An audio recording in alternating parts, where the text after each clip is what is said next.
You see them walking along what will eventually become Marine Corps Drive. Now they changed it to Marine Corps Drive because of John Gerber, whose museum is right up the road here. And if you haven't been there, there's a lot of good stuff in there, and the price of entry is not high. So I urge you to go there and to support his family. If you read about the Battle of Guam, they talk about the seawall connected to Chinito Cliffs, and that you see it right here. And that's right along the road right here. Basically, when they weren't running up the hill invading, they were hiding behind the seawall, which was the only safe cover around.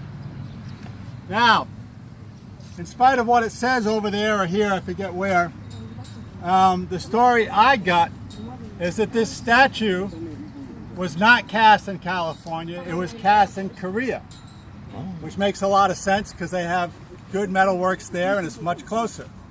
However, as they built it, the builders, who are Korean, made the people look like what they knew. So if you look at the statue, everyone looks Korean, not American. That's right. I know that guy. Another interesting little sidelight, and I don't know why they did this, is the Americans are wearing clothes and the Chamorros are shirtless. Yeah. Why? I don't understand. They stole it? Now, the Chamorros, the shirtless guys, are carrying guns. That was not usual.